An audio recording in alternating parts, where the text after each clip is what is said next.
अभी हर थ्रोअर की एक ही कहानी है कि थ्रो नहीं बढ़ रहा है, डिस्टेंस नहीं बढ़ रहा है, थ्रो कैसे बढ़ाएं, डिस्टेंस कैसे बढ़ाएं, पावर कैसे बढ़ाएं। The answer is actually hidden in the off season training. जितना अच्छा आपकी ऑफ सीजन ट्रेनिंग होगी उतना अच्छा ही आपका कंपटीशन सीजन में रिजल्ट आएगा। इस वीडियो में मैं आपको ये बताऊंगी कि आप अपनी ऑफ सीजन की ट्रेनिंग कैसे प्लान कर सकते हो। बट इससे पहले मैंने इसका पार्ट 1 डाला है जिसमें मैंने ये समझाया है कि ऑफ सीजन की ट्रेनिंग क्या होती है और क्यों करी जाती है, और अगर नहीं करते हैं तो उसके क्या नुकसान होते हैं। तो आई वुड रेकमेंड कि आप पहले वो वीडियो देख लो and then watch this video. Now let's move on to how you can plan your off season. आप खुद अपनी ट्रेनिंग कैसे प्लान कर सकते हो। तो सबसे पहले आप अपनी ऑफ सीजन ट्रेनिंग को फेजेस में बांट सकते हो। फर्स्ट फेज में आप फोकस करो जनरल फिटनेस पे, ओवरऑल बॉडी की कंडीशनिंग पे, बॉडी की फिटनेस को बढ़ाने में, एंडोरेंस को इम्प्रूव करने में, जो कि आप कर सकते हो सर्किट ट्रेनिंग से, एंडोरेंस बेस्ड वर्कआउट से। जो ये फेज है इसमें आप मोबिलिटी और फ्लेक्सिबिलिटी पे भी ज्यादा फोकस करो ताकि आपकी फाउंडेशनल स्ट्रेंथ बढ़े। फाउंडेशनल स्ट्रेंथ का मतलब है, इमेजिन एक बिल्डिंग हमें बनानी है तो हम डायरेक्ट बनाना नहीं स्टार्ट करते हैं। सबसे पहले उसकी नींव बनाई जाती है, फाउंडेशन। वो नींव जितनी अच्छी बनती है उतनी ही स्ट्रॉन्ग वो बिल्डिंग होती है। तो सबसे पहला फेज है आपकी फाउंडेशन, आपकी वो नींव बनाना। इवन ऑफ सीजन ही पूरा एक नींव का ही काम करता है, और ऑफ सीजन का जो पहला फेज है वो आपकी फाउंडेशनल स्ट्रेंथ को बढ़ाएगा, आपकी जनरल फिटनेस को बढ़ाएगा, सो दैट बाद में जब आप थ्रो करो, ट्रेनिंग करो, तो at least you are more athletic to do all those exercises. तो मैं सबसे पहले फेज 1 की बात करती हूँ जिसमें हम जनरल फिटनेस पे ध्यान देंगे। उसके लिए आप क्या क्या कर सकते हो। पहली चीज जो आप कर सकते हो वो है सर्किट ट्रेनिंग। सर्किट ट्रेनिंग का मतलब होता है कि आप एक सेट ऑफ एक्सरसाइजेस प्लान करते हो, 4 एक्सरसाइज, 6 एक्सरसाइज, 10 एक्सरसाइज, और आप एक के बाद एक के बाद एक के बाद सारी एक्सरसाइज करते हो without any rest in between. यानी समझ लो मैंने बेंच प्रेस करी, उसके जस्ट बाद मैं पुश प्रेस करूंगी, उसके जस्ट बाद रोइंग करूंगी। तो ऐसा एक पूरा एक सर्किट आप बनाते हो, एक सर्किल के जैसे आप पूरी एक ट्रेनिंग करते हो, और उसके बाद आप एक रेस्ट लेते हो, शॉर्ट रेस्ट, जैसे समझ लो 1 मिनट का रेस्ट, और फिर से सेम रिपीट करते हो। तो जो सर्किट ट्रेनिंग है ये इतनी इंपॉर्टेंट है और हम थ्रोअर्स इसको बहुत इग्नोर करते हैं।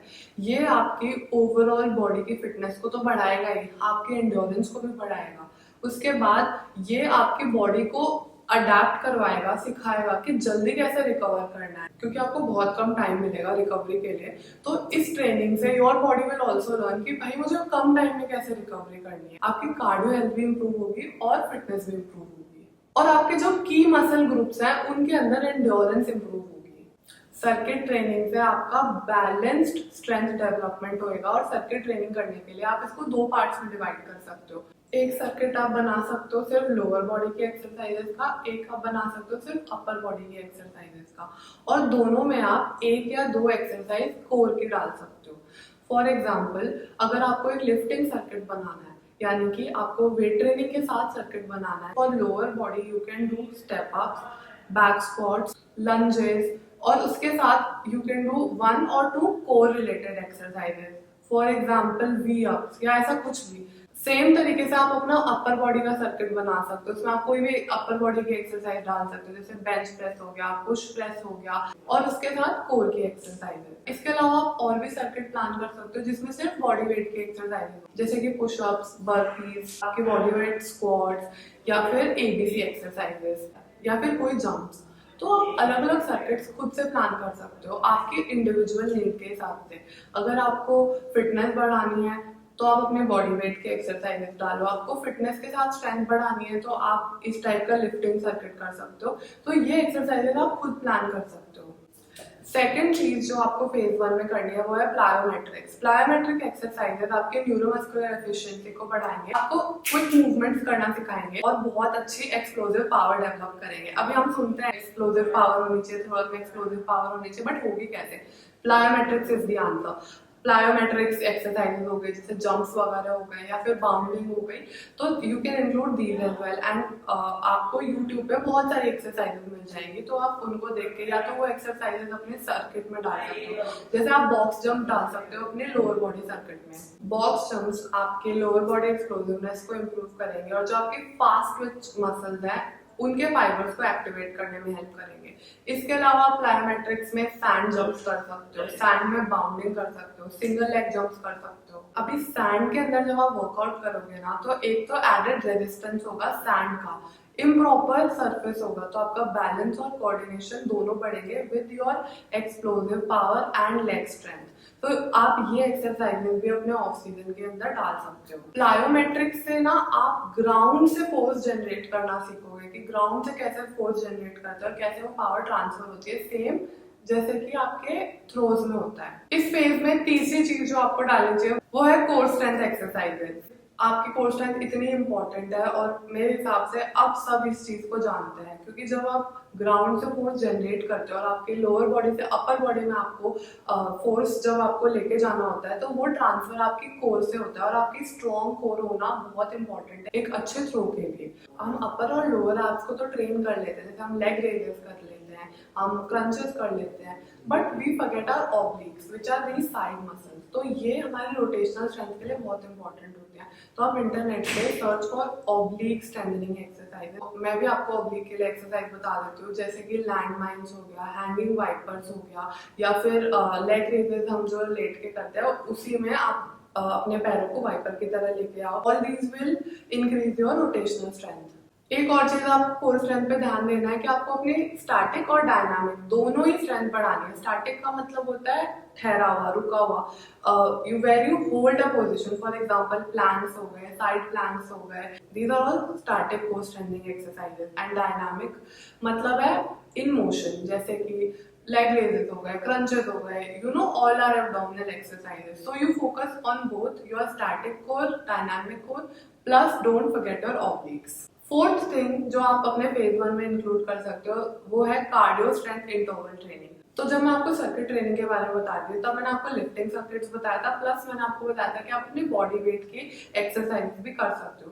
तो जो ये कार्डियो स्ट्रेंथ इंटरवल ट्रेनिंग है ये वही है, इसके अंदर आप बॉडी वेट की एक्सरसाइज डाल सकते हो, प्लस साथ में रनिंग या फिर बाइकिंग डाल सकते हो, मतलब साइकिलिंग डाल सकते हो। फॉर एग्जाम्पल हम लोग क्या करते हैं, हमारा प्रोग्राम ऐसे होता है कि हमने 30 सेकंड पुशअप किए, फिर 30 सेकंड रेस्ट किया, फिर 30 सेकंड काफ रेजेस किए, फिर 30 सेकंड रेस्ट किया, फिर 90 सेकंड या तो रनिंग करनी है या साइकिल चलानी है, उसके बाद 30 सेकंड का रेस्ट है और फिर वापस सेम रिपीट, वापस ये पूरा हो गया, फिर 30 सेकंड का रेस्ट है और एक्सरसाइज चेंज हो जाती है, अपर बॉडी की, लोअर बॉडी की या कोर की एक्सरसाइज है। तो ये एक्सरसाइज एक तो आपका मस्कुलर एंड्योरेंस बढ़ाएंगे, फिर आपकी कार्डियो फिटनेस बढ़ाएंगी, साथ में आपका एक एथलेटिक रिदम मेंटेन रहेगा। You always have to be very athletic to be a good thrower, so this type of training will help in that.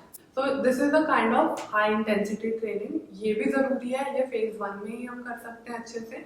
इससे आपकी बॉडी को रिकवरी जल्दी करना भी सीखने को मिलेगा और एंड्योरेंस भी बढ़ेगी। Next thing that you can do in phase 1 is ABC exercises and long strides. ABC exercise तो आपको जरूर जरूर जरूर करनी चाहिए, आपकी फिटनेस के लिए बहुत इंपॉर्टेंट है और ऑफ सीजन के पहले फेज में तो आप रेगुलरली करो। सेकंड चीज है आपके स्ट्राइड्स, जैसे 100 मीटर, 150 मीटर, 200 मीटर, प्लस हिल रनिंग, जो हिल पे हम रनिंग करने जाते हैं, ये सारी चीजें आप अपने फेज 1 में डाल सकते हो।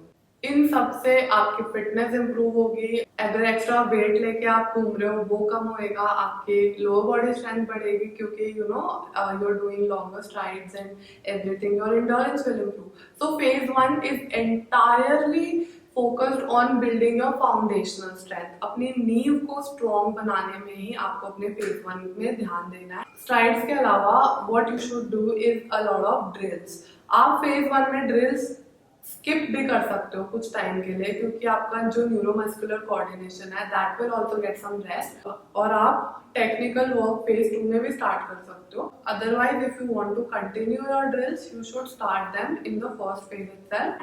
फेज 1 को आप 3 से 6 हफ्ते तक कर सकते हो या और उससे भी ज्यादा, अगर आपका कंपटीशन बहुत बाद में, जैसे 7-8 महीने बाद में, तो आप इसको लंबा भी कर सकते हो। Now let's move on two phase 2, जो कि टिपिकल ऑफ सीजन सब समझते हैं, जिसके अंदर बस बहुत सारी वेट ट्रेनिंग करनी होती है और पावर बढ़ाने की बात होती है। फेज 2 के अंदर आपका फोकस जनरल फिटनेस से शिफ्ट हो जाता है स्ट्रेंथ डेवलपमेंट में, वेट ट्रेनिंग पे, plus don't forget your core stability and mobility exercises during this phase. इस फेज की जो मेन एक्सरसाइजेस होती हैं वो होती हैं snatch, clean, your front squat, back squat, deadlift, jerk, push press और जैसे गुड मॉर्निंग या फिर रोइंग वगैरह। इसके साथ आप वीक में एक बार फेज 2 में भी सर्किट ट्रेनिंग डाल सकते हो। सर्किट ट्रेनिंग, लिफ्टिंग का सर्किट कैसा हो सकता है आपने देखा होगा, करा भी होगा। जैसे हमने एक रेपिटेशन डेडलिफ्ट का किया, फिर एक रेपिटेशन क्लीन का किया, फिर एक फ्रंट प्रेस लगाई, फिर एक बैक प्रेस लगाई, फिर समझ लो एक स्क्वाट किया, तो ऐसा एक पूरा एक सर्कल हो गया।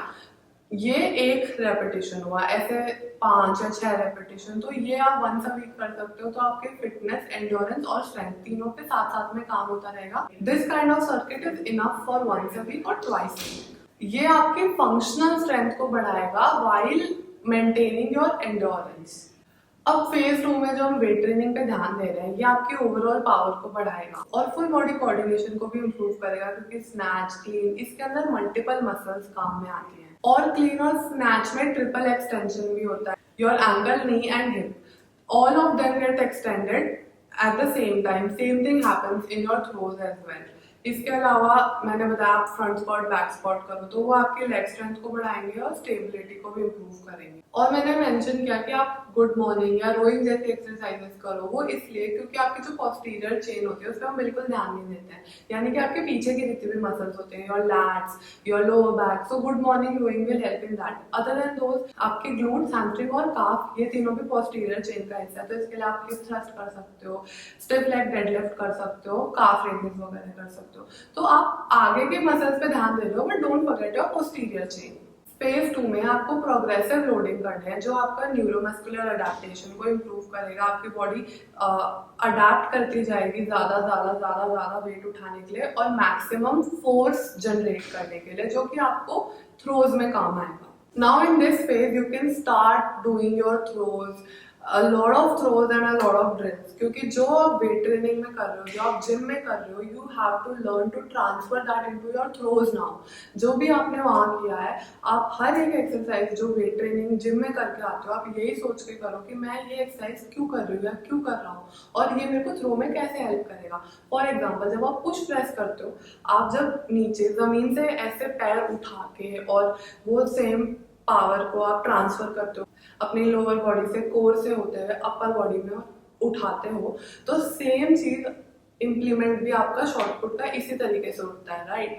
तो आप जब वहां पुश प्रेस करो, आपको पता होना चाहिए कि मैं क्यों कर रही हूँ या क्यों कर रहा हूँ और मेरे को थ्रो में कैसे हेल्प कर सकता है। हर एक्सरसाइज जो आप जिम में करो, try to find a connection, and when you do your throws try to remember कि मैंने उधर इतना वेट उठा दिया तो ये तो कितना लाइट इम्प्लीमेंट है। Try to transfer that power into your throws. और इसके साथ do a lot of drills, implement के बिना ड्रिल्स, इम्प्लीमेंट के साथ ड्रिल्स। फॉर डिस्कस थ्रोअर्स आप रॉड थ्रो कर सकते हो और शॉर्टपुट और हैमर वाले हैवी हैमर और शॉर्टपुट से थ्रो कर सकते हैं। इसके अलावा आपको अपनी ट्रेनिंग में कोर स्ट्रेंथ अलग से डालनी है। कोर स्ट्रेंथ क्यों जरूरी है मैंने बताया फेज 1 में। Next important thing that you can do during your off season is medicine ball throw. तो focus on improving your throwing strength with better technique. वो आपके general strength, sport specific strength और कोऑर्डिनेशन को improve करता है। तो medicine ball की बहुत सारी एक्सरसाइजेस हैं जो आप कर सकते हो। मैं एक पूरी वीडियो बना दूंगी मैं सिर्फ मेडिसिन बॉल एक्सरसाइजेस के ऊपर कि आप क्या क्या कर सकते हो। आपने करी ही है, फेज 2 में भी आप कंटिन्यू करो अपनी कोर एक्सरसाइजेस को, प्लस आप स्टेबिलिटी के एक्सरसाइजेस करो, जैसे सिंगल लेग पे बैलेंस करना या बोसू बॉल पे सिंगल लेग पे बैलेंस करना या बोसू पर स्क्वाट्स करना। तो इससे क्या है ना, your ankles will get very strong, plus it will improve your stability and your balance which you need in your throws, क्योंकि हम कंटिन्यू पिवट करते हैं, क्विकली हम मूवमेंट चेंज करते हैं थ्रो में, so we need a lot of stability and balance, and this is the phase when you can work on that as well. Stability के exercises आपको इंटरनेट पे मिल जाएंगी। इसके अलावा don't forget your mobility and your flexibility, उसकी exercises भी आपको इंटरनेट पे मिल जाएंगे। Plus I am also going to upload all these exercises in future, जो आप सीधा देखकर वीडियो से कर सकते हो। So stay tuned for all these exercises as well, because everything is gonna come very soon on my channel. After all of this, don't forget your recovery. It's very important. I would say recovery is the most important, क्योंकि muscles को repair होने का time चाहिए। तो आप active recovery तो मैंने बताया ही है, जैसे स्विमिंग हो गया, योगा वगैरह हो गया, ये आपको करना है। मोबिलिटी की एक्सरसाइजेस आपको करनी है, plus you have to take rest as well. Off season का मतलब ये नहीं है कि कोल्लू के बैल की तरह लगे रहे या एकदम गधा मजदूरी ही करनी, नहीं। You have to do a very science based training, okay, which has a lot of recovery period also. So recovery के लिए नंबर 1 इज स्लीप। आप बढ़िया 7 से 9 घंटे सो। उसके अलावा आप आइस बात कर सकते हो, क्योंकि अभी सर्दियां हैं तो आप स्टीम और सोना कर सकते हो, और आप मसाज करवा सकते हो, डीप टिश्यू मसाज। इससे आपकी जो मसल टाइटनेस है उसमें भी इम्प्रूवमेंट होगी, सोरनेस में इम्प्रूवमेंट होगी, प्लस रिकवरी के बाद ही आप और बेटर आउटपुट जनरेट कर सकते हो ट्रेनिंग में। Also don't forget your hydration. आप अपनी बॉडी को बहुत हाइड्रेटेड रखो। सर्दियों में तो हम बिल्कुल पानी नहीं पीते हैं, तो आपको ध्यान रखना है कि मुझे बहुत ज्यादा पानी पीना है। ये आपके मसल क्रैम्प्स को बचाएगा और आपके मेटाबॉलिक प्रोसेस को भी इम्प्रूव करेगा। और most important reason why you need to drink a lot of water is, off season में मोस्टली थ्रोअर्स क्रिएटिन यूज करते हैं, so you need a lot of water intake when you are taking creatine. अब मैं आपको जल्दी से diet के बारे में भी थोड़ा बता देती हूँ। तो मैक्रोन्यूट्रिएंट्स की बात करें, first and foremost is protein. Protein आपके मसल रिपेयर और ग्रोथ के लिए बहुत इंपॉर्टेंट है, और मैंने स्क्रीन पे प्रोटीन ऑप्शंस लिख दिए हैं, आप इनको रेफरेंस ले सकते हो कि आपको प्रोटीन के लिए आप क्या क्या ले सकते हो। Next you need your carbs for energy, and here are some options for carbs. Lastly, we have fats. Fats are also very important for your hormonal health and recovery. And choose healthy fats. These are some of the good fat options. Now let me talk about some micronutrients as well. Number 1 can be calcium and vitamin D. These will strengthen your bones and will also prevent stress fractures. तो off season के अंदर stress fractures होने के chances बहुत ज्यादा होते हैं, क्योंकि आपका ट्रेनिंग लोड बहुत ज्यादा होता है। तो things like these can occur. Here are some options for calcium and vitamin D. Next is magnesium. Magnesium is important for muscle relaxation, और अगर आपको क्रैम्प्स आते हैं then also magnesium is good for you, and these are some options for that. फिर है vitamin C और zinc. ये आपकी इम्यूनिटी को बूस्ट करेंगे और टिश्यूज रिपेयर करेंगे. उसके बाद कुछ एंटी इंफ्लेमेटरी फूड ऑप्शंस हैं, जैसे कि हल्दी वाला दूध, जिंजर टी, या फिर खाने में आप कड़ी पत्ता ज्यादा यूज करो, या मेथी के दाने. तो ये सारी थोड़े डाइट रिकमेंडेशंस थी, diet and nutrition tips which you can use for your off season. Now let me also talk about supplements, because supplements are also very important. कुछ चीजें जो हम डाइट से पूरी नहीं कर सकते, we need supplements for that. Number 1 is protein. आपके प्रोटीन रिक्वायरमेंट्स डाइट से कई बार पूरे नहीं होते हैं, that's why people take protein powder. Protein आपके मसल रिपेयर करने में बहुत हेल्प करता है. Second is creatine. Creatine will help in your strength development. Next we have BCAAs. It will help in reducing soreness and muscle recovery. Omega 3 fish oil, ये inflammation reduce करेंगे, joint health को improve करेंगे. उसके बाद है electrolytes, क्योंकि of season में बहुत ज्यादा वर्कआउट होता है, बहुत पसीना भी बहता है, तो you need to replenish those minerals, so electrolytes will help with that. Lastly, I would recommend taking multivitamins, because some of the requirements cannot be met with food. तो multivitamins में सारे essential vitamins और minerals होते हैं, तो आप वो ले सकते हो. Other than these, there are more supplements which are good for throwers. तो उसके लिए मैं अलग से वीडियो बनाऊंगी about what are the top supplements for throwers. So stay tuned for that video as well. Now, lastly, I would also like to talk about your mental training practices. So this is the time when you should focus on those as well. ये आपके mental stress को कम करेंगे, आपका focus बढ़ाएंगे, जो आपको अपनी technique में चाहिए होता है सीखने के लिए, या ट्रेनिंग के टाइम में ट्रेनिंग के टाइम चाहिए होता है. जो कॉमन मेंटल ट्रेनिंग प्रैक्टिसेस हैं जो आपको इंटरनेट पे भी मिल जाएंगी, वो हो सकते हैं माइंडफुलनेस मेडिटेशन, या फिर आप जर्नलिंग कर सकते हो, या फिर आप लाइट रीडिंग कर सकते हो, जैसे कुछ मोटिवेशनल बुक्स वगैरह हो गई, सेल्फ टॉक है, एफर्मेशंस है, विजुअलाइजेशन है. So there's a lot in this area as well. So when you're focusing so much on your physical strength, please don't forget your mental health also. Lastly, make a goal. एक realistic goal बनाओ, realistic plan बनाओ कि मुझे next year इतना throw करना है, मुझे यहाँ पहुँचना है. और ये जो मैंने आपको फेजेस बताया है, इसके हिसाब से अपनी ट्रेनिंग प्लान करो. धीरे धीरे फेज 2 के बाद आपको लोड बढ़ाते जाना है, वेट ट्रेनिंग बढ़ाते जानी है. एक और चीज जो आपको अपने ऑफ सीजन में हेल्प कर सकती है, वो ये कि मैं अपना खुद का वर्कआउट अभी रोज अपलोड करूंगी यूट्यूब पे, डे 1, डे 2, डे 3 करके, जिसके अंदर मैं रोज ट्रेनिंग में क्या करती हूँ वो मैं आपको बताऊंगी. वो एक्सरसाइजेस का पर्पस क्या है वो मैं आपको बताऊंगी, और आप उसको देख के या तो सेम कर सकते हो या उससे कुछ भी सीख के आप अपने हिसाब से कर सकते हो. मेरी अभी की ट्रेनिंग कॉमन चल रही है, तो शॉर्टपुट, डिस्कस, जैवलिन, हैमर, चारों थ्रोअर्स हम सब लोग साथ में ये ट्रेनिंग करते हैं, हम सबके लिए सेम है. बस हमारे थ्रो अलग होते हैं। तो आप ये पूरा ऑफ सीजन हमारे साथ सीख सकते हो। मेरे अलावा यहाँ पे विक्रांत है, Vikrant Malik, he is also uploading the same kind of videos.